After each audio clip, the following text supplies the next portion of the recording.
स्वागत है आप सभी का हमारे इस शिक्षा विकल्प चैनल पर। आज हमारे साथ एक बिहार के युवा छात्र फार्मासिस्ट के छात्र उपस्थित हैं। इनसे बिहार में चर्चित शराबबंदी को लेकर के कुछ बातचीत होगी। आपका स्वागत है हमारे इस शिक्षा विकल्प। तो चलिए शुरू करते हैं। सबसे पहले मैं शिक्षा विकल्प चैनल के माध्यम से हमारे राजीव सर का बहुत बहुत धन्यवाद करना चाहूँगा। शिक्षा विकल्प बहुत ही ये अच्छा प्रयास कर रहा है, समाज में शिक्षा का क्षेत्र हो या सामाजिक मुद्दे हो, ये उठाने का काम कर रहा है आजकल। और सर ने आग्रह किया और मैं इस चैनल पे आया हूँ आज बिहार के युवाओं की तरफ से क्या विचार है शराबबंदी को लेकर, जो बिहार में एक बहुत ही चर्चित मुद्दा है। इस पर क्या विचार है वो आज सर के प्रश्नों का जवाब एक युवा होने के नाते मैं दूंगा, ये हमारा सौभाग्य है। तो सर शुरू किया जाए बिना समय की बर्बादी के साथ। और मैं आग्रह करूंगा कि ये वीडियो आप लोग ज़्यादा से ज़्यादा शेयर करें ताकि ये वीडियो बिहार के हर एक उस नागरिक के पास पहुंचे जो इस मुद्दे को लेकर कंफ्यूज रहते हैं कि शराबबंदी मतलब क्या है बिहार में। आपसे युवा होने के नाते मेरा पहला सवाल है कि शराबबंदी का असर बिहार में क्या है? देखिए, शराबबंदी का बिहार में वैसे व्यापक असर है।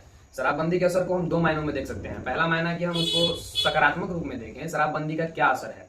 तो सकारात्मक रूप में देखें तो शराबबंदी से बिहार में जो वो प्रताड़ना की घटनाएं होती थी, जो पहले पुराने समय में जो भी व्यक्ति जो शराब के एडिक्ट थे वो शराब की वजह से मारपीट या कभी नाले में पड़े रहना, कभी गिरे रहना, ऐसी गंदी और भद्दी गालियां देते हुए थे, जैसे रोडों पे निकलते थे गालियां सुनाते थे लोगों को, ये जो परेशानी लोगों को झेलनी पड़ती थी, ये शराबबंदी से इस मामले में 80% तक गिरावट आया है। 20% मामले जो छिपे हुए हैं।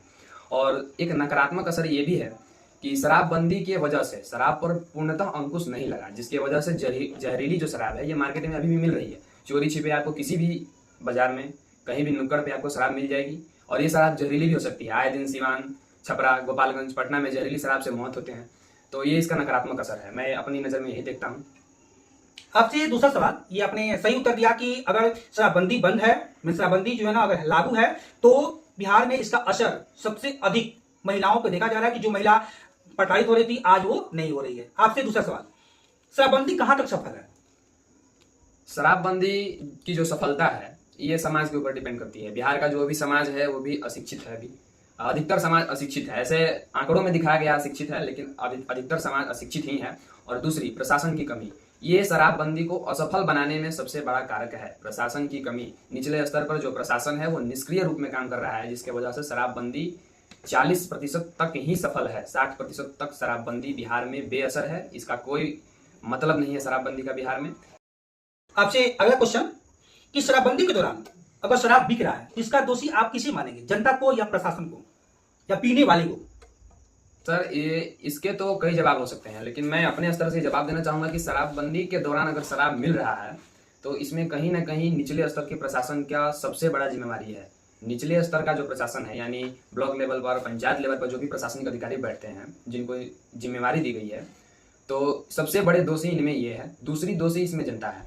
जो जनता यह नहीं समझ रही है कि शराबबंदी हमारे फायदे के लिए है, और ये ना समझ के, और कुछ लोग धन के लालच में, जो लोभ में कि हम दूसरे राज्य से शराब लाएंगे और यहाँ लाके अधिक मूल्य में बेचेंगे, तो ये है। और तीसरा जो है, इसमें सरकार की सबसे बड़ी नाकामी है कि शराबबंदी वाले मामले में कभी शिक्षक को जिम्मेवारी दे दिया, शराब वाले मामले में कभी जनप्रतिनिधि को जिम्मेवारी दे दिया। जब सरकार ने शराबबंदी किया है तो इसके लिए एक स्पेशल विभाग होना चाहिए जो शराब से जुड़ी सभी मामलों, और ब्लॉक स्तर पर इसके अधिकारी होने चाहिए जो शराब के मामले के लिए स्वतंत्र रूप से फैसले ले सके, ना कि शिक्षक और ना कि जनप्रतिनिधि। देखिए, इनका कहना सत्य है कि शराबबंदी के दौरान हम देख रहे हैं कि अधिकांश जो पुलिस वाले हैं इसी में भिड़े हुए हैं। ठीक है, अब अगला सवाल इनसे कि प्रशांत किशोर जो एक राजनीतिक के सलाहकार हैं और मतलब कि चुनाव लड़ाने वाले हैं, उनका कहना है कि अगर हमारी सरकार बनी तो हम शराबबंदी को जो है ना फिर से लागू करेंगे, यानी कि शराब को फिर से लागू करेंगे। इसमें आपका क्या कहना है? देखिए, प्रशांत किशोर जी का जो व्यू है, यानी उनका पॉइंट है कि हम शराब को फिर से चालू करेंगे या पहले सत्र में हम शराब को फिर से स्टार्ट कर देंगे, शराबबंदी से कोई फायदा नहीं है, तो वो कहीं ना कहीं एक चुनावी रणनीतिकार हैं। ये उनका चुनावी मुद्दा भी हो सकता है, लेकिन इसमें कुछ पॉजिटिव पॉइंट भी हैं। जो बिहार का राजकीय कोषागार है उसकी अवस्था को देखते हुए भी उन्होंने यह बयान दिया या कहा कि हम शराब को चालू करेंगे। कि शराब भी एक ऐसा क्षेत्र है जहाँ से राज्य सरकार को बहुत भारी मात्रा में कर मिलता है, और बिहार में ये कर, बिहार में कृषि योग्य भूमि है और कर का एक बड़ा स्रोत शराब था, जो कि अब बंद है। बंद तो नहीं कहेंगे, चल रहा है, लेकिन सरकार को कर नहीं मिल रहा है। हर गली नुक्कड़ में मिल रहा है, लेकिन सरकार को कर नहीं मिल रहा है। इसी को देखते हुए प्रशांत किशोर का ये बयान पॉजिटिव व्यू में जाता है। शराबबंदी के दौरान इनसे अगला क्वेश्चन कि शराबबंदी के दौरान महिलाएं कितनी सुरक्षित हैं? शराबबंदी के दौरान महिलाओं की जो सुरक्षा है उसमें वृद्धि हुई है। शराबबंदी के पहले की अगर हम घटनाएं देखें, आप पहले के न्यूज़पेपर देख सकते हैं, उसमें शराबबंदी के पहले की जो बातें हैं, आए दिन महिलाओं के साथ घटना होती रहती थी। महिलाओं को भद्दी भद्दी गालियाँ, कभी महिलाओं के साथ मारपीट, प्रताड़ना, ऐसी घटनाएं होती रहती थी। लेकिन शराबबंदी के बाद इन मामलों में कमी आई है और महिलाएं शराबबंदी के बाद ज़्यादा सुरक्षित है बिहार में। इसलिए कहीं ना कहीं वो नीतीश कुमार पर ज़्यादा भरोसा भी करती हैं। आपसे आखिरी सवाल कि शराबबंदी से नुकसान है या फायदा? ऐसे तो देखें तो शराबबंदी से फायदा होना चाहिए, लेकिन बिहार में शराबबंदी से कोई फायदा है नहीं। फिलहाल में शराबबंदी बिहार में नुकसान का एक बड़ा कारक है, जिसके वजह से लोगों की जानें भी जा रही हैं और राष्ट्रीय जो आय है, राजकीय आय है बिहार का, जो कर मिलता था उसमें भी कहीं ना कहीं घटोतरी हुई है।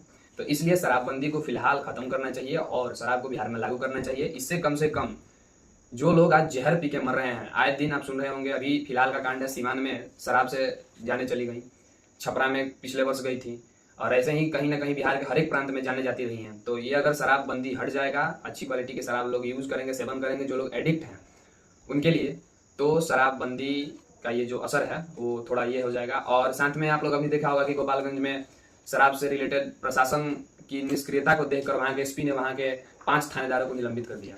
तो इसमें प्रशासन भी कहीं ना कहीं मान रहा है कि शराबबंदी जो है वो बेअसर है। क्या बात है सर, क्या बात है सर। चलते चलते इनसे आखिरी सवाल, शराबबंदी या शराब धंधा? इसके लिए मैं सर एक लाइन में जवाब देना चाहूंगा, शराब धंधा। ये उनके लिए है जो शराब बेचते बेचते आज महासेठ हो गए हैं, जिनके पास कुछ नहीं था, जो दूसरे राज्य से शराब लाकर और आज बेच बेच के मतलब एक तरह से उनका व्यापार हो गया है। और वो व्यापार कर मुक्त है, वो व्यापार फ्री ऑफ एनी टैक्सेस है, उस पर कोई टैक्स नहीं है। जनता को जहर पिलाओ, पैसा कमाओ, उनकी नीति है। सरकार से आग्रह रहेगा कि इस पर विचार किया जाए। क्या बात है सर, क्या बात है सर, क्या बात, ये बात है। धन्यवाद। और शिक्षा विकल्प चैनल के माध्यम से आप लोग इस वीडियो को देख रहे हैं, ज़्यादा से ज़्यादा शेयर करें वीडियो को और चैनल को सब्सक्राइब करें। और शिक्षा विकल्प से जुड़े रहने के लिए बहुत बहुत धन्यवाद। अब आपसे एक ही सवाल है कि बिहार में शराबबंदी लागू होना चाहिए या जो बंद है वही रहना चाहिए? आप लोग कमेंट करके बताएं। Thank you.